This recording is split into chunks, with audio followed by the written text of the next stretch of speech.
Hello, my name is Vanessa. I'm a light worker and I'm here to help. Today I want to talk about the importance of quieting your mind.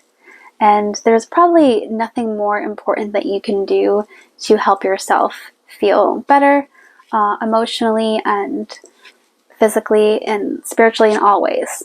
And that is quieting your mind. And the best way that you can do that, I would say to start off, would be just to take 5 minutes out of your day and to do a breathwork activity, where you're breathing in through your nose and filling up your tummy. So you want to inflate your tummy. And then slowly breathe out your mouth. And as you're doing this, try to bring your focus just to your breath. And thoughts will come up, but when they do, don't judge them. Just sort of watch them. How I was taught was to sort of like imagine as if they're floating by and then just let them float by without judging them. Even the most skilled of meditators will have thoughts that come up. Unless you're like a really amazing enlightened soul. I do know of a couple people, Eckhart Tolle for one. I absolutely love him. Check him out. His new book called The New Earth was inspiring and life-changing. It's just a wealth of knowledge. So I definitely encourage you to check out Eckhart Tolle. He has videos on YouTube as well. But to quiet your mind, because what's happening is that voice that is always talking over you, that is not you, actually. So in order to get closer to who you are, you need to quiet that voice.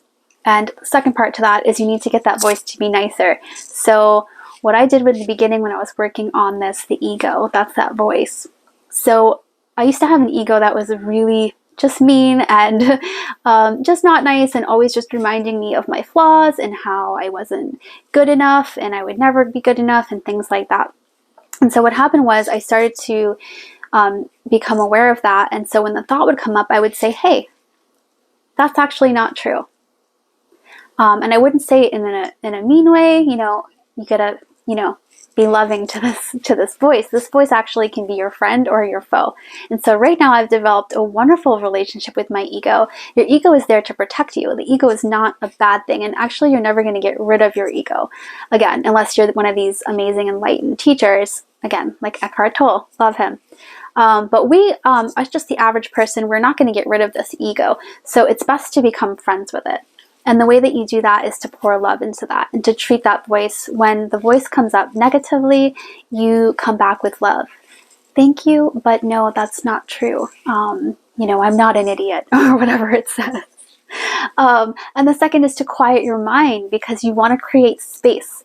And what this eventually will do, like I said, start off 5 minutes a day and then keep going and adding more time. The more you do it, the more time you'll want to add. So what happens is you quiet your mind, you create a space. So what you'll be able to do is if someone comes up to you and they say something, you're going to react, right? You're going to feel an emotion come up, thoughts, and you're going to react to it.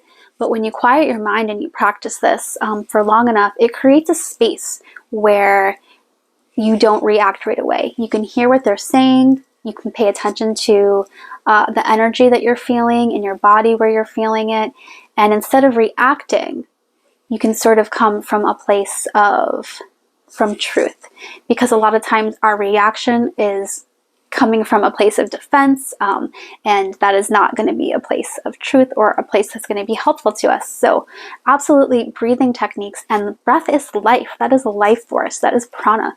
So breathe that in, fill up your belly, and breathe out a little bit slower, and just start with 5 minutes a day. And I'm telling you, this is absolutely going to change your life. I hope you take my word for it, and I love you so much, and I'll see you soon.